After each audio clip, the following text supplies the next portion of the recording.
dia, irmãos, graça e paz a todos. Aqui estamos mais uma vez, estamos felizes por essa oportunidade, mais essa oportunidade que o Senhor nos concede de poder estar entrando na casa dos irmãos para juntos celebrarmos ao Senhor, juntos. Essa é a ideia, esse é o convite. Vamos cantar ao Senhor juntos. Você aí na sua casa, nós aqui, vamos louvar ao Senhor com alegria. Apesar de contas, estamos num domingo de Páscoa, domingo da ressurreição, domingo onde nós cristãos celebramos a vitória do Senhor sobre a morte. A vitória do Senhor sobre a morte, porque nós servimos a um Deus que está vivo, porque nós servimos a um Jesus que vive. Nós podemos ter esperança num futuro melhor, porque nós servimos a um Deus que está vivo, um Senhor que está vivo. Nós não precisamos temer, apesar do tempo que estamos enfrentando de perda, perdendo amigos, parentes próximos, parentes de amigos próximos, tempos difíceis. Nós temos muitos motivos para celebrar a pessoa de Jesus. Jesus tem sido presente na minha vida, nas nossas casas, na sua vida, na sua casa. Eu tenho certeza, apesar das circunstâncias, Jesus está com você. Não perca a esperança. O Deus que você serve, o Deus que nós servimos, é um Deus vivo, vivo. Celebremos a esse Senhor, vamos celebrar a Jesus. Eu quero começar com uma canção que eu compus há um tempo atrás, eu acredito que ela tem a ver com esse momento, tem a ver com esse dia. É uma música de celebração, que celebra esse Deus amoroso que nos alcançou. O amor desse Deus nos alcançou. Cante, aprenda, cante conosco.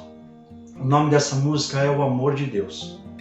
Obrigado, Senhor, por mais essa manhã, por mais esse domingo que nós estamos nos reunindo com os nossos irmãos. Apesar de tantas coisas que estão acontecendo, Senhor, o Senhor tem sido presente nas nossas vidas. Nós queremos celebrar o Teu amor, queremos celebrar a Tua vitória, Senhor, na cruz do Calvário. Como igreja queremos estar unidos, cantando ao Senhor. Gratos, Senhor, porque o Seu amor nos alcança, o Seu amor nos alcançou nos alcança dia após dia. Muito obrigado, Senhor. Ser louvado o Teu nome. Amém.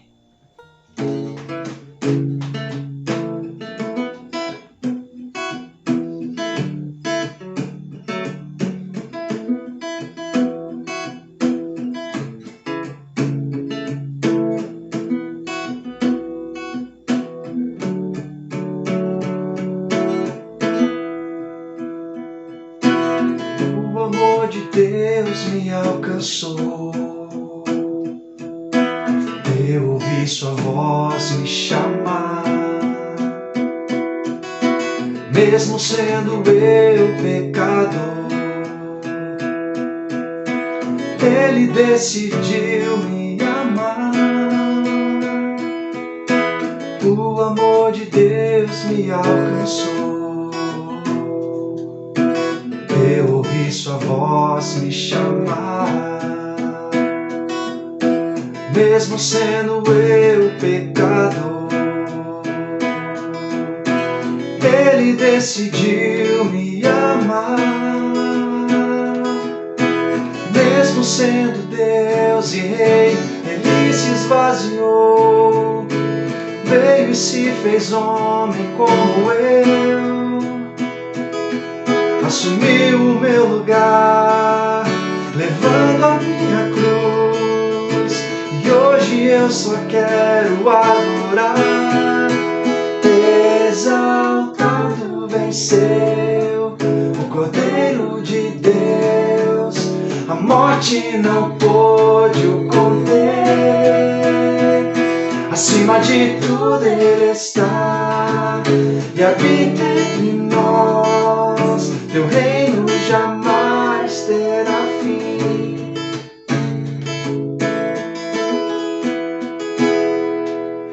O amor de Deus me alcançou.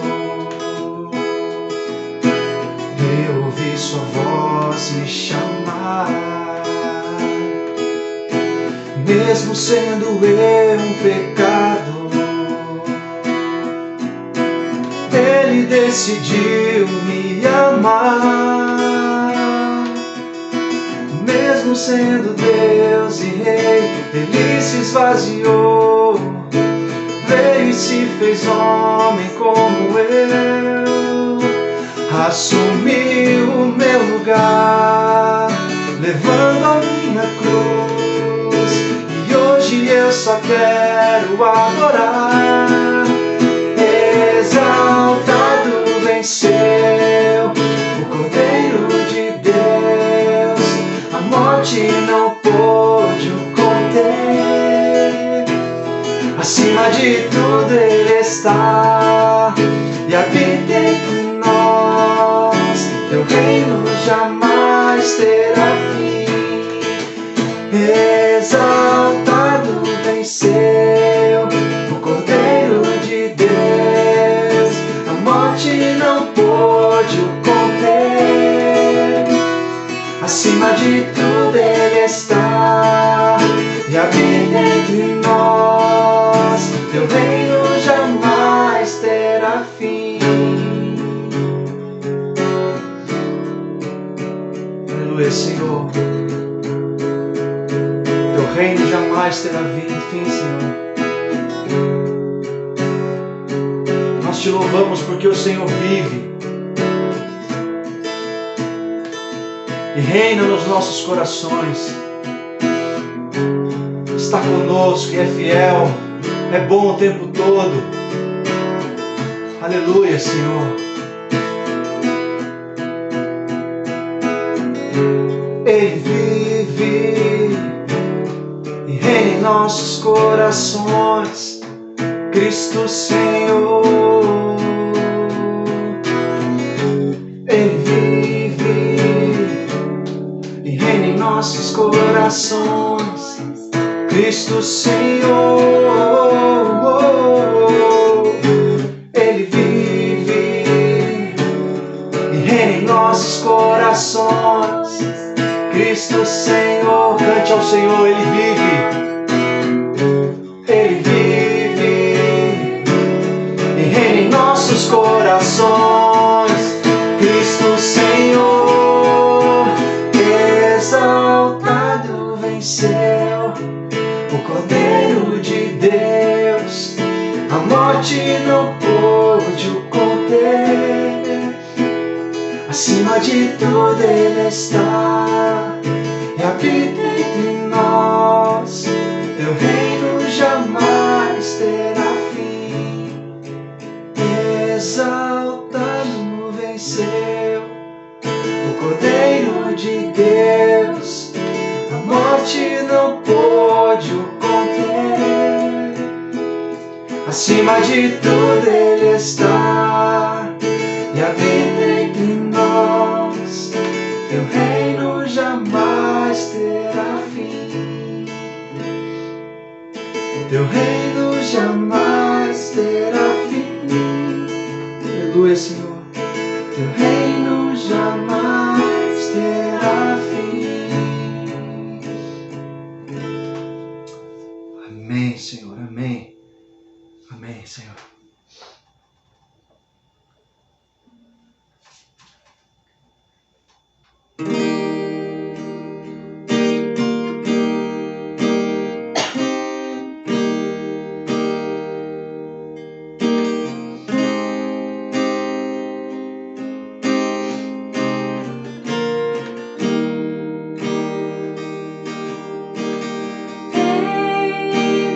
Tempestades fortes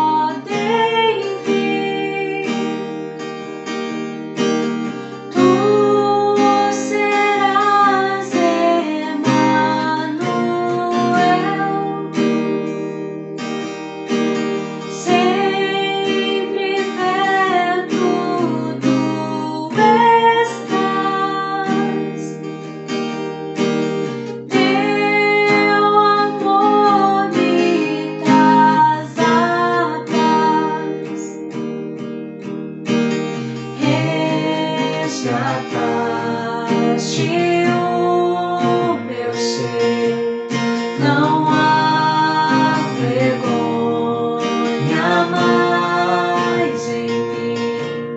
Meu coração liberto está, morreste por mim, morreste por mim.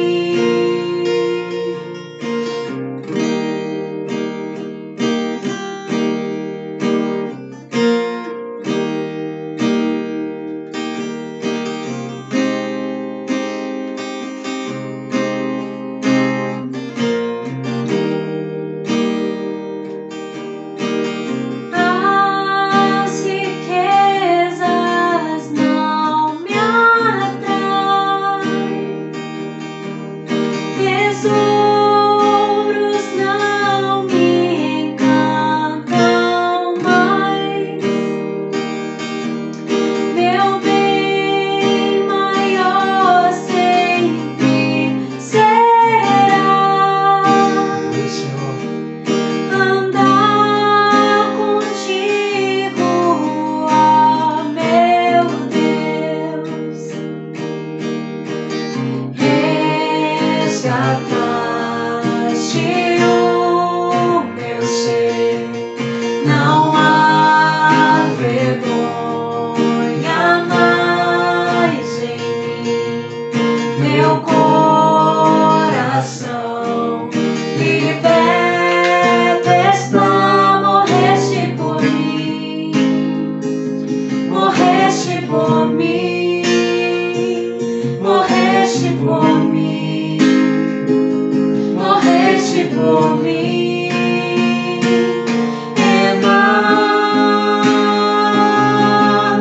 Emanuel, estás aqui, presente aqui.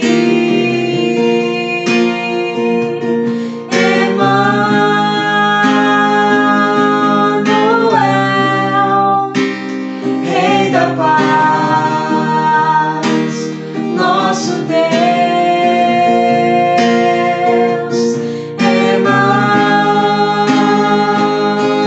Emanuel, estás aqui, presente aqui.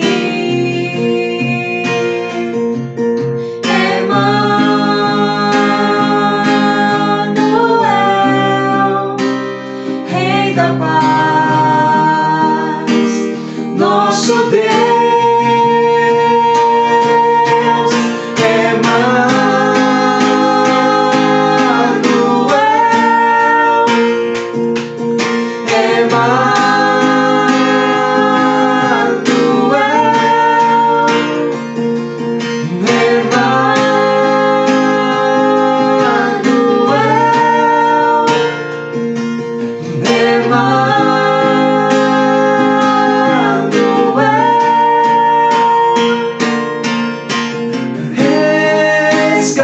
Resgataste o meu ser, não há vergonha mais em mim.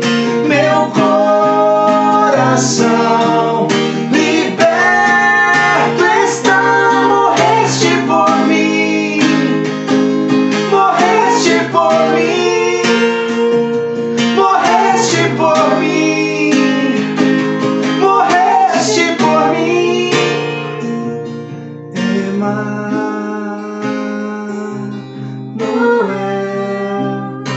estás aqui,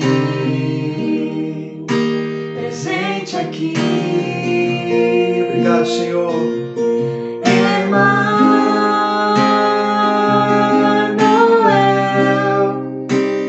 Rei da paz, nosso Deus. Aleluia, Senhor. Emanuel,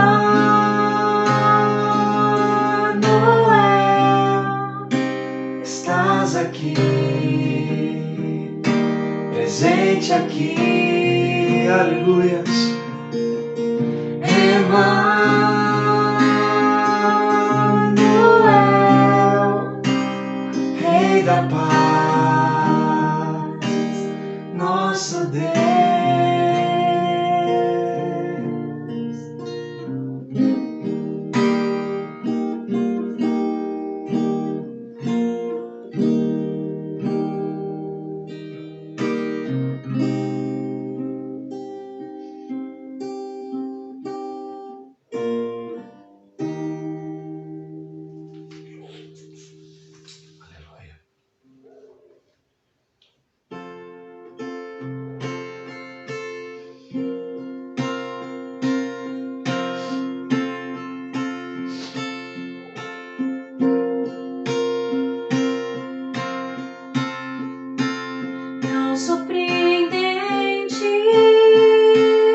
posso entender tão grande amor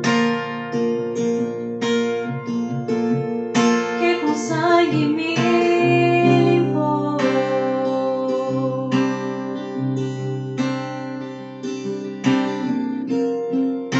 O Filho enviado deixou o trono e a ira suportou.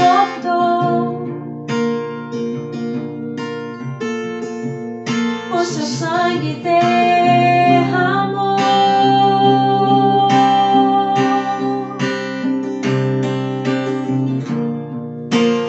Erga a voz e adore, maravilhado por tão grande amor. Rei dos reis, o Senhor.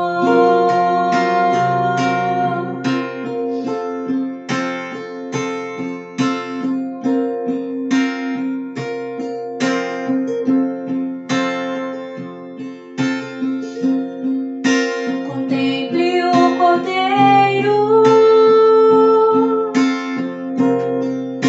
foi morto, mas ressuscitou. Eu sei, com toda força e poder.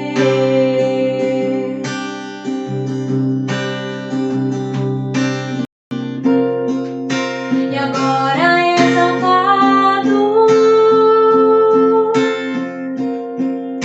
e a chave do inferno em sua mão. Todos os povos louvarão.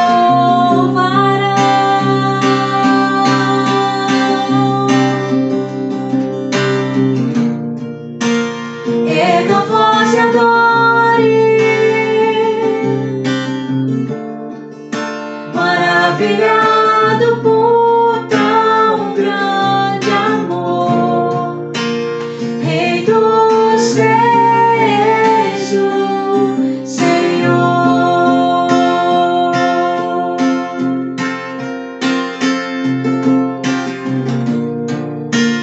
Erga a voz e adore,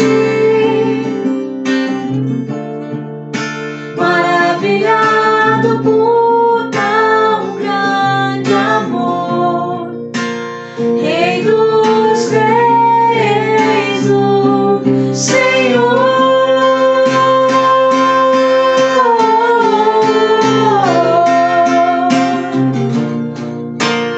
Erga a voz e adore, maravilhado por tão grande amor. Rei dos reis, o Senhor.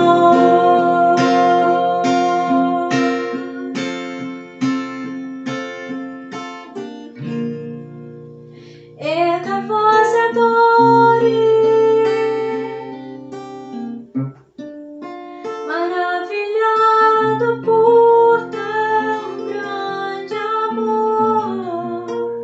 Rei dos reis, o Senhor.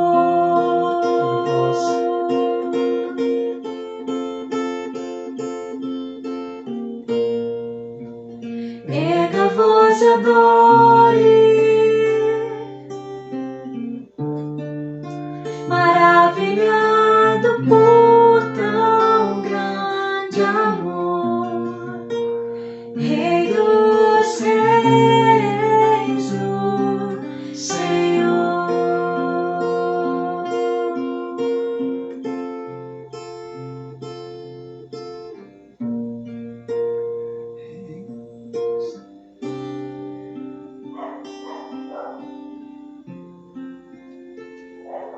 Te adoramos, Senhor. Te louvamos e te adoramos, Senhor. Muito obrigado, Senhor. Porque o Senhor tem sido conosco. O Senhor tem estado conosco, tem nos dado força. manifestado graça sobre as nossas vidas. E nós somos gratos por isso, Senhor. O fato do Senhor estar conosco já é maravilhoso. Te louvamos, Senhor. Te louvamos, Deus, em nome de Jesus. Obrigado por essa oportunidade. Amém. Deus abençoe.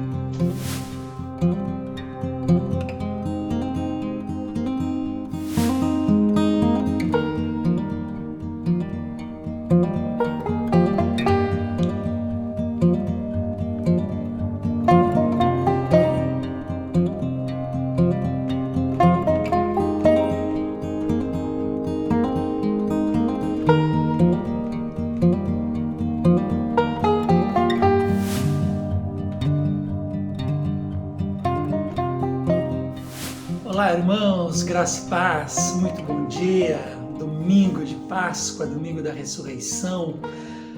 A Páscoa tem um significado imensurável, indescritível para a vida de todo cristão, para a minha vida, para a sua vida, e é um prazer, é um privilégio na manhã de hoje poder me reunir com você novamente para juntos celebrarmos a pessoa de Cristo, para juntos adorarmos a pessoa de Cristo.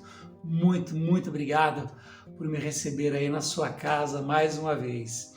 Nós estamos conversando sobre o Evangelho de João e hoje eu quero convidar você para abrir a sua Bíblia no capítulo número 6, versículos de 1 a 15.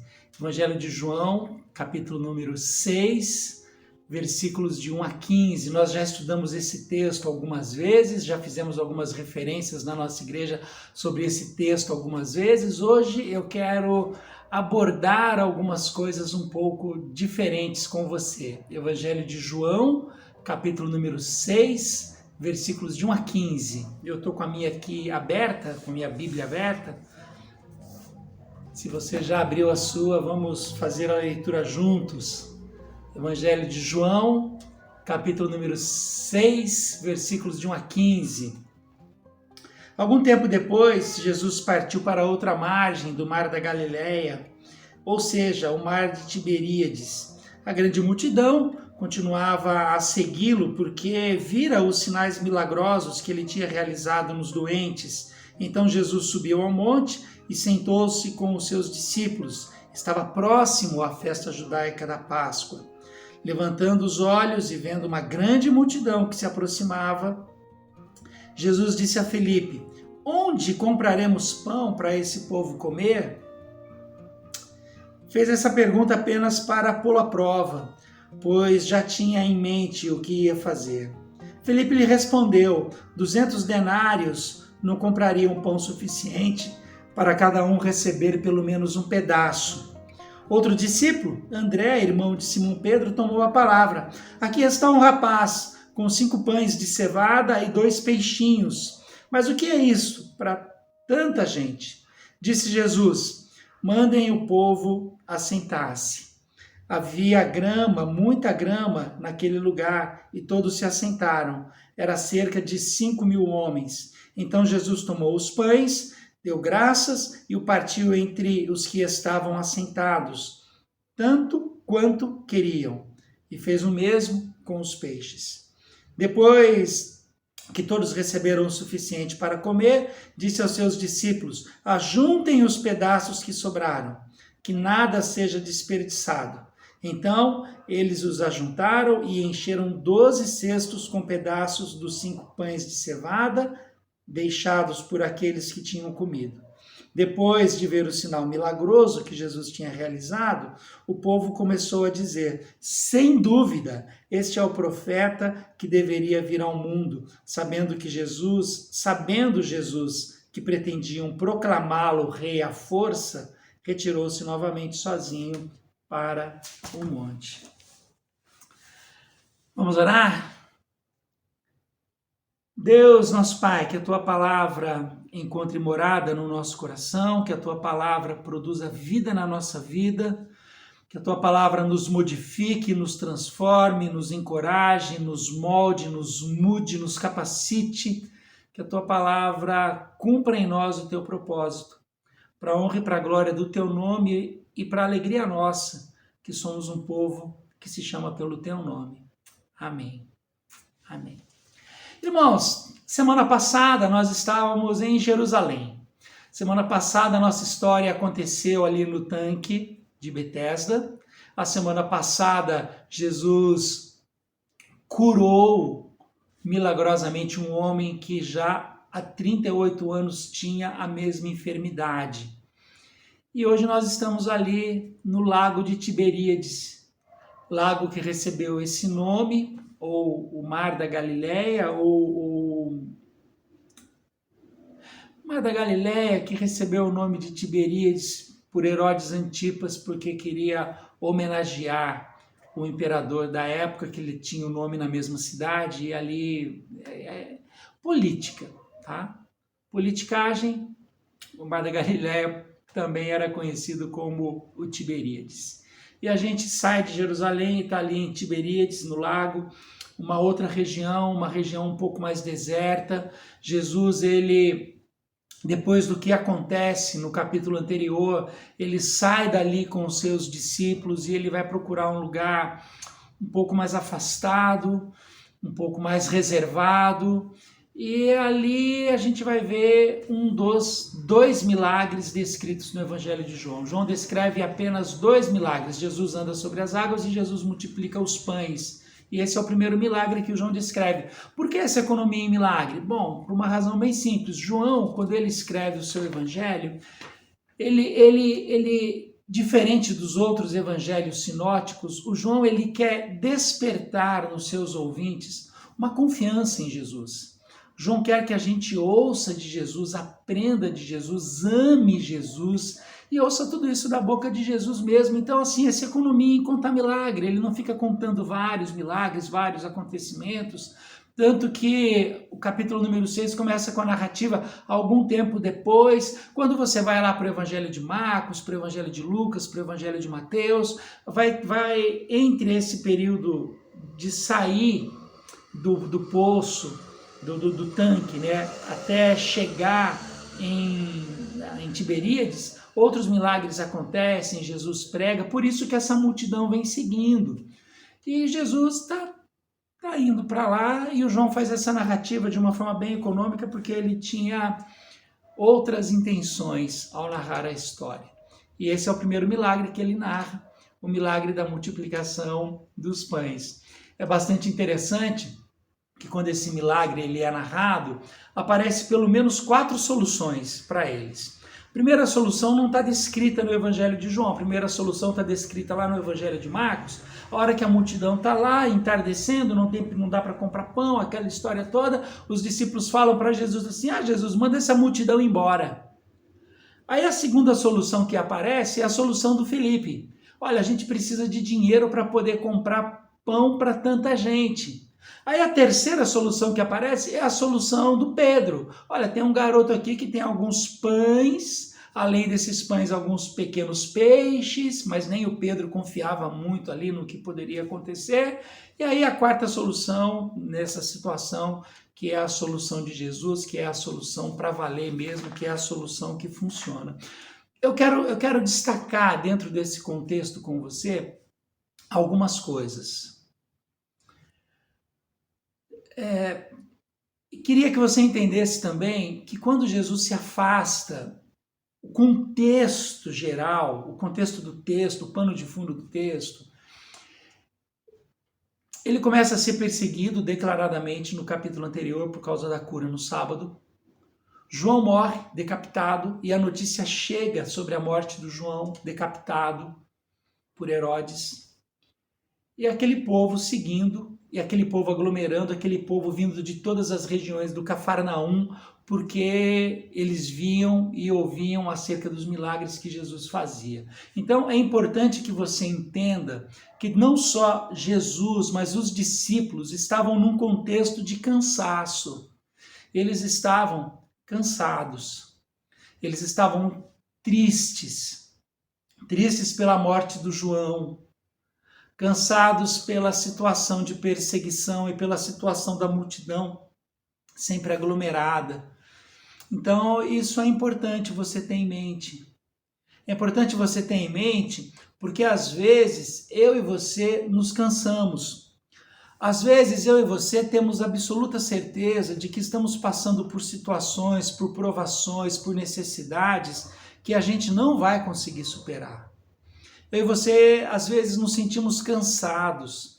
E agora já há mais de um ano nessa situação de pandemia, muitas necessidades, o preço das coisas subindo, a gente perdendo muita gente querida, outra hora nós mesmos ficando enfermos e acamados, a gente cansa.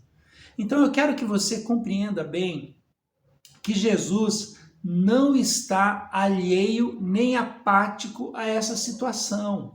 Ele passou por situações assim e essa foi uma delas. João havia morrido, a multidão sempre aglomerando e querendo milagre, querendo coisa, e ele começou a ser perseguido abertamente por causa da cura no sábado. Então é uma situação de cansaço. Eu quero, tendo isso em mente, destacar para você alguns versículos nesse texto e destacar para você algumas verdades bíblicas, alguns princípios bíblicos. Primeira coisa, os versículos de 1 a 4. Eu quero destacar para você a respeito de uma necessidade que será suprida. A multidão vem de todos os lados, Jesus já sabia o que ele iria fazer, Jesus já tinha em mente, já tinha no coração, Jesus olhava para aquela multidão da mesma maneira que hoje ele olha para a minha vida, que ele olha para a sua vida, da mesma maneira que ele olha para tantas e tantas pessoas enfermas e acamadas, da mesma maneira que ele olha para tantas e tantas pessoas padecendo fome, passando por necessidade, passando por grandes provações, passando por grande limitação ou por muitas limitações na vida, ele olha com amor e ele tem algo a nos ensinar e tem algo a nos dizer ali. Tem uma necessidade que será suprida e esta necessidade será suprida por ele. Por ele. A multidão é enorme naquele contexto, naquela situação, absolutamente e completamente isolado de todas as outras coisas, dentro de um contexto, e Jesus quer nos ensinar com isso, de que a nossa necessidade, ele vai suprir. Eu não sei qual é a sua necessidade no dia de hoje, eu não sei qual tem sido a sua necessidade nos últimos dias, nas últimas semanas, nos últimos meses, no último ano, mas eu quero dizer para você com toda a certeza do meu coração, o Senhor quer suprir as tuas necessidades. O Senhor não está alheio a tudo isso, o Senhor está consciente, o Senhor está vendo, o Senhor ama você, Ele conhece você pelo seu nome e Ele quer suprir todas as suas necessidades. O Senhor, Ele olha para aquela multidão e a multidão já estava acompanhando Jesus desde alguns dias atrás, Ele olha com amor para aquela multidão e Ele deseja suprir aquela necessidade. Ele não está sendo pego de surpresa. A hora que a multidão vai chegando e vindo atrás dele, e aquela não, ele não é pego de surpresa, ele já sabia o que faria. Assim como ele já sabe o que ele vai fazer comigo e com você e com todos que estão passando por necessidade nesse momento. O Senhor quer nos suprir. Versículos de 1 a 4, ele deixa isso muito claro. Ele deseja suprir as nossas necessidades. Segunda coisa, ele quer que a gente compreenda uma visão, ele quer nos ensinar uma visão. Veja que ele faz uma pergunta para o Filipe, mas ele faz uma pergunta para o Filipe para provar o Filipe. Olha que interessante, a multidão chegando, aí ele fala assim, Filipe, onde é que nós poderíamos comprar pão para toda essa turma? Veja a pergunta de Jesus. Aonde é que nós podemos comprar pão? Aí o Filipe, com a sua mente pragmática, ele faz conta. E o Filipe fala assim, Senhor, olha o tamanho dessa multidão. Nem que nós tivéssemos 200 denários, seria suficiente para comprar pão, para dar pelo menos metade para cada um. Na cabeça do Filipe, irmãos, assim, para você entender a conta que o Filipe está fazendo, um denário era equivalente a um dia de trabalho de uma pessoa humilde. Era uma jornada de trabalho, era um denário. Na cabeça do Filipe, para comprar pão para toda aquela turma, era necessário 8 meses de trabalho. Essa era a preocupação do Filipe. A resposta que o Filipe dá para Jesus é a resposta de uma mente pragmática. E às vezes, quando a gente olha para as nossas dificuldades, para as nossas lutas, para os nossos problemas, a gente faz conta. Eu não vou ter condições, eu não vou ter recurso. Como é que eu vou resolver isso? É a nossa cabeça, a nossa mente pragmática que nos leva a pensar dessa maneira. Só que Jesus, ele quer que a gente compreenda uma visão diferente. O Filipe, ele só conseguiu ver o problema, ele não conseguiu ver a solução, que Jesus estava do lado dele. E sabe que eu tenho para mim, que muitas vezes nós só olhamos o tamanho do nosso problema e nós não conseguimos imaginar a solução que pode vir das mãos do Senhor para resolver aquele problema. Você não gostaria de ter experiências assim com Deus? Deus, olha o tamanho do meu problema, eu não vejo condições mínimas de resolvê-lo. Eu quero entregar este problema nas tuas mãos e quero pedir que o Senhor me ajude a resolvê-lo. É bem verdade que muitas vezes os problemas que a gente tem, nós mesmos que criamos. É bem verdade também que os problemas que a gente tem, muitas vezes vai demorar um pouco de tempo para resolver. Mas será que não faz mais sentido a gente pegar esses nossos problemas, pegarmos estes problemas e levarmos isso diante do Senhor? Uma visão diferente, uma compreensão diferente daquilo que a gente está passando. Será que não faz mais sentido? Era isso que Jesus estava querendo mostrar. Filipe, a sua mente é pragmática, a sua mente procura soluções óbvias, a sua mente está pensando de maneira cartesiana, você está pensando em dinheiro para comprar pão, e aqui, inclusive, mesmo que a gente tivesse o dinheiro, não tem padaria por perto. Para você ver, eles estavam num lugar deserto, na beira do lago, no mar de Tiberíades ali, no mar da Galileia, não tinha padaria, não tinha onde comprar. Mas a preocupação do Filipe é, não temos dinheiro para isso. Jesus quer que a gente olhe as coisas a partir do ponto de vista dele. Jesus quer que eu e você tenhamos uma maneira diferente de vermos as coisas. Por isso, na manhã de hoje, em nome de Jesus, eu quero encorajar você a ver os seus problemas, a olhar a sua própria vida a partir do ponto de vista do Senhor para você. O Senhor te ama, o Senhor te chama pelo nome, o Senhor tem sonhos e propósitos maravilhosos para a sua vida. O Senhor tem planos de paz e não de guerra para a sua vida.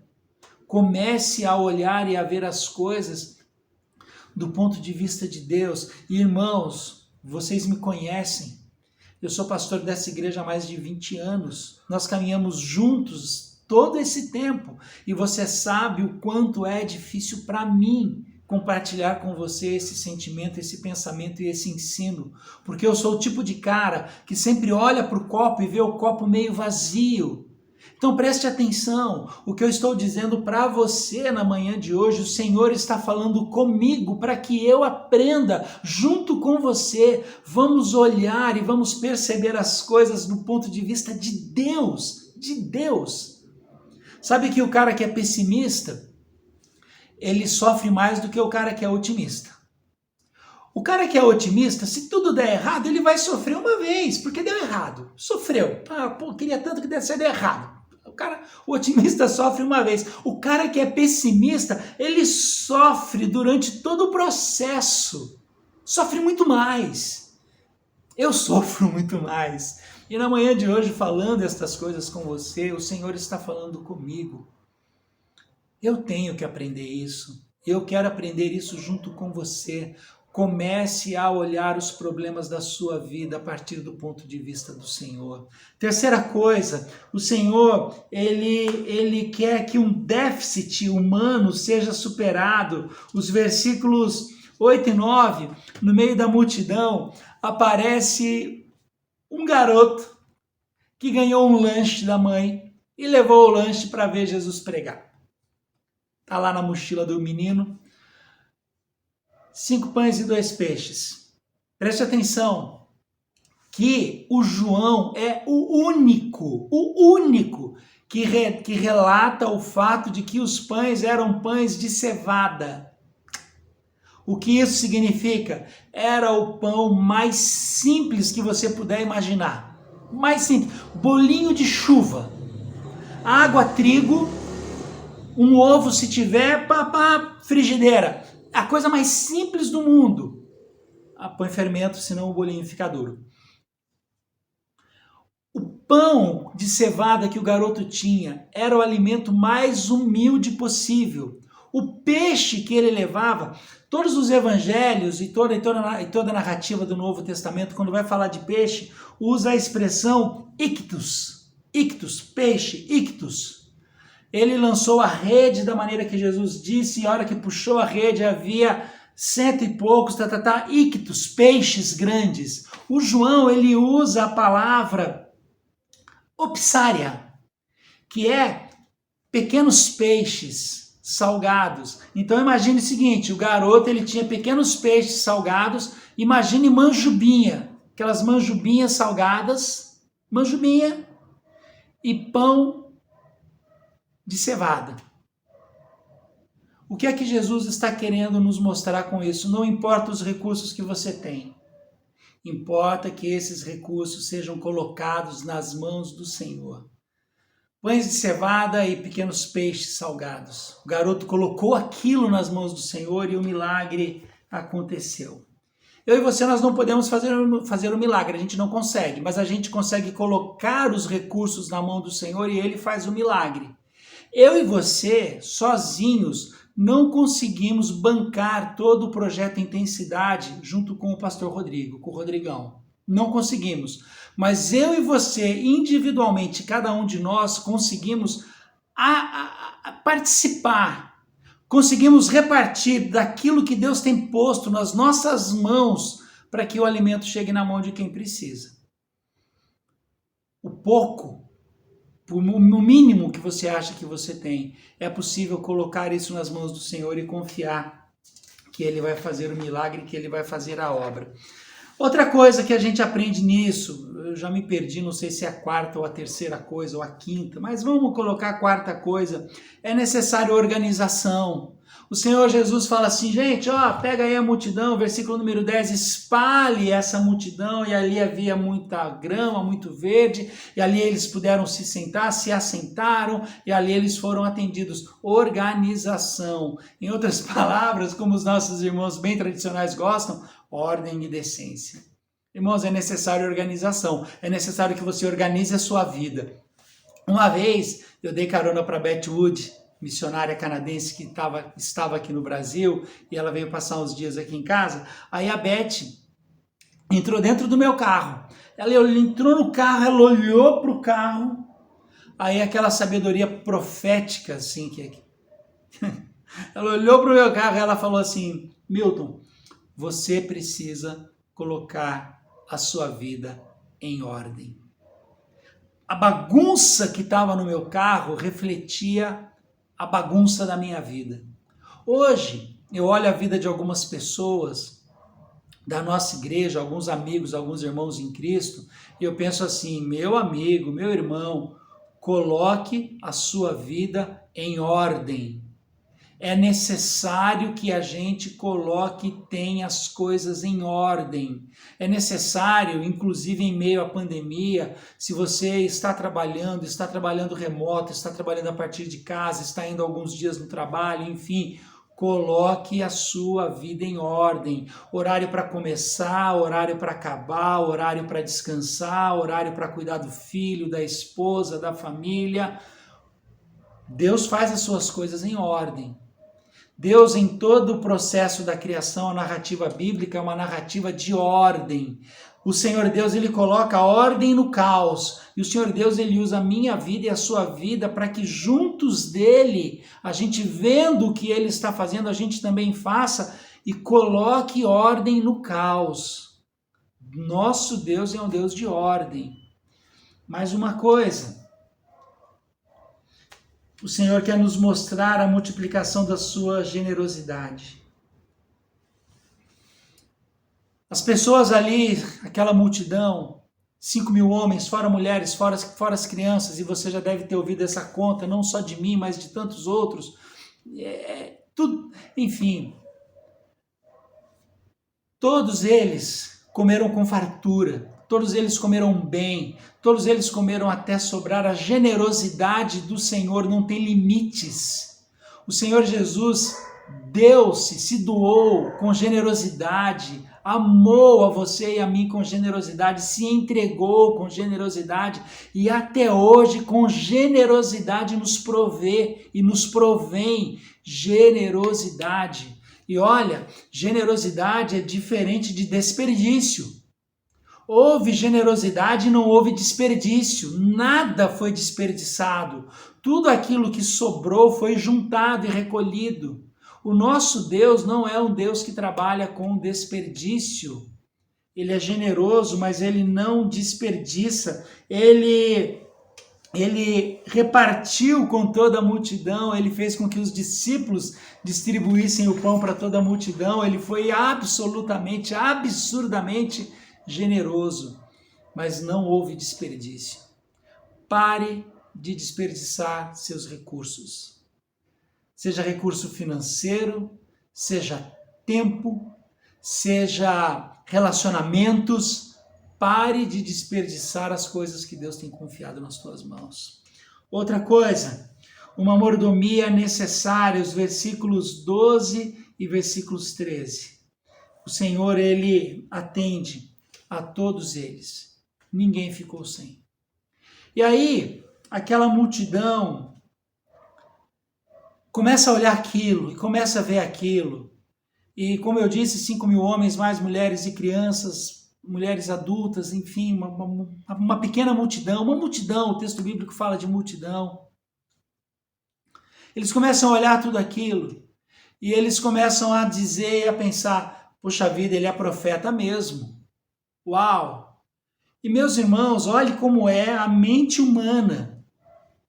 Eles começam a arquitetar um plano para tornar Jesus rei. Olha isso. Ele nos atende, ele faz milagres. Meus irmãos, Jesus ali, as coisas acontecendo e as pessoas não estavam entendendo. E as pessoas colocando confiança ou colocando a sua confiança como que se Jesus fosse um libertador político. O que nos leva ao último ponto. Jesus quer mostrar para eles de uma tentação perigosa. Versículos 14 e 15. Perigoso isso, uma tentação perigosa. Eles olham para Jesus como literalmente o grande salvador da pátria. Parece que isso foi escrito em 2018, algum tempo atrás, quando as pessoas começam a olhar para uma outra pessoa como se ela fosse a salvadora da pátria. Todos os problemas, todos os nossos problemas serão resolvidos pelas mãos deste homem. E olha que eles estão tendo este pensamento sobre Jesus. Porque eles começam a olhar para Jesus como um libertador político e queriam transformar Jesus num rei. E Jesus percebe essa movimentação e cá para nós, 20.000 pessoas conseguiriam sim fazer uma revolução naquela época, naquela situação. Dentro daquele contexto da Jerusalém antiga. E Jesus percebe isso. E Jesus sai dali e Jesus se afasta. Irmãos, Jesus não tem compromisso com urna. Jesus não tem político preferido. Jesus não tem eleito e escolhido na urna. Essa responsabilidade é minha e sua. Jesus não quer que a gente coloque a esperança em urna, em voto. Não é essa a ideia. Jesus não tem compromisso com a direita, Jesus não tem compromisso com a esquerda, Jesus não tem compromisso com a ideologia política de qualquer partido. Jesus não tem compromisso com o centrão. Jesus não tem compromisso com essas coisas. Jesus tem compromisso com o Pai, Jesus tem compromisso com o seu reino, e o reino de Deus é muito maior do que todas estas coisas, e a hora que essa movimentação começa, Jesus sai de cena, porque ele quer nos ensinar que isso é uma tentação muito perigosa. E da mesma maneira que as coisas começaram a acontecer alguns anos atrás, e algumas pessoas perderam a amizade, algumas pessoas brigaram, famílias que não conversam, Pessoas da nossa igreja, irmãos, da nossa igreja. A nossa igreja não é uma igreja grande, mas da nossa igreja, irmãos que não se olham. Irmãos que foram embora e saíram da igreja por causa de comentário do outro no Facebook, em rede social. Ou a gente compreende, ou a gente percebe que o reino de Deus é maior do que isso, ou tudo aquilo que aconteceu em 2018 vai ser muito pior em 2022. O Senhor Jesus, ele sai de cena no meio daquela... Olha que coisa, né? A celebração acabou de acontecer, o milagre acabou de acontecer, ele acabou de alimentar 5.000 pessoas. A hora que as pessoas chegam, ele tem o desejo no coração de abençoar aquelas 5.000 vidas. Ele vem mostrando, olha, confie em mim, espere em mim, eu sou aquele que provém. Logo em seguida, nos próximos versículos, ele vai falar acerca de si mesmo, que ele é o pão da vida. E no meio desse contexto, surge o desejo de coroá-lo rei, de dar um golpe. E Jesus fala, não. Vocês não entenderam. A minha oração nesse domingo de Páscoa é que a gente consiga entender isso. A minha oração é que a gente consiga entender que é uma tentação muito perigosa colocar toda a nossa confiança na urna, no voto e em homens eleitos. É uma tentação muito perigosa. A nossa confiança precisa estar em Jesus. O nosso amor tem que ser devotado a Jesus. As nossas palavras de louvor, gratidão, adoração devem ser dirigidas somente a Jesus. Quem é que suprirá todas as nossas necessidades? Jesus. Quem prometeu vida e vida em abundância? Jesus. Quem prometeu que estaria conosco todos os dias da nossa vida até a consumação dos séculos? Jesus. Quem deu a vida na cruz do Calvário? Jesus. Quem ressuscitou ao terceiro dia para que assim como que com ele morremos, também com ele ressuscitaremos? Jesus. Qual é o nome sobre todo nome? Jesus. Diante do nome de quem todo joelho se dobrará e toda língua confessará que ele é rei? Jesus.